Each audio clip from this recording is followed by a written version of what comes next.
So rather than being defeatist, I'm going to try and beat the bees at their game. We've got the row of nukes there, and that's the row of nukes that I moved the other week just before I released the queens. Now, I did wait 2 days before I released the queens.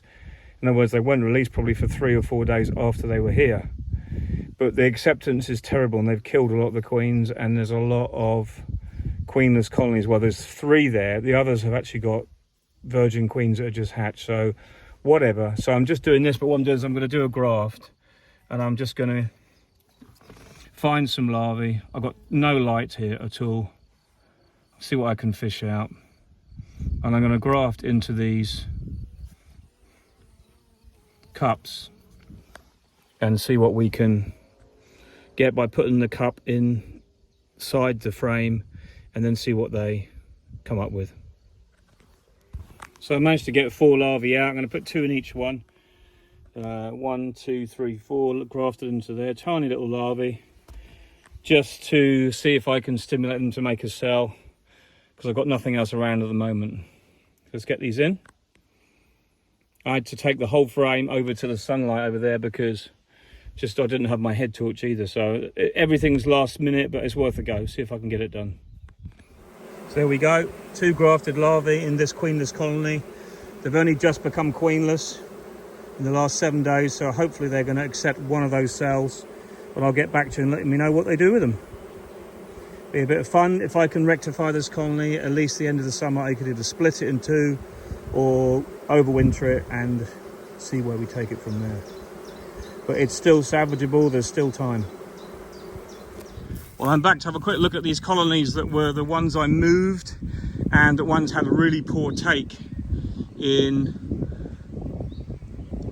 the acceptance of queens. Okay, even though I had reduced taken out the accompanying bees. So what I did was this one I grafted into, but I didn't need to graft into it because I've looked it out. The cells are empty, and there's a queen running around starting to lay, which is fine. So that solved that problem. This one, I think you can see for yourself, this is a total and utter success. 2 cells, I haven't touched that frame, that's as I grafted them in. They made the most beautiful cells. Just look at them babies. And it almost looks like I've just stuck them in there, and honestly I haven't. Just look at the length of that cell. They obviously need this cell, you see, they've got nothing else.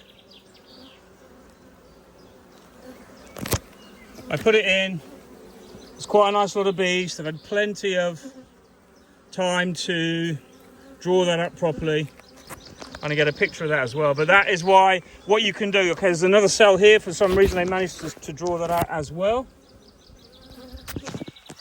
I don't know how and why. I don't think that's not viable anyway. Look, see, that's just half finished. Anyway, that's what you need. Look at that beauty. So I know that if I find another colony now that's queenless, I can whack one of those cells in. If not, I'll leave them fight it out.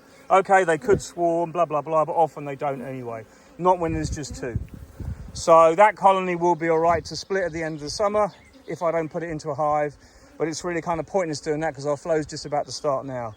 You get to this point when you're beekeeping where you don't see any point in transferring into hives because they're not going to grow enough. They need to be in hives today, tomorrow, the day after, and that's really the cut-off point. And they need to be strong in nukes to do that, to make it worthwhile, so they can fill the hive.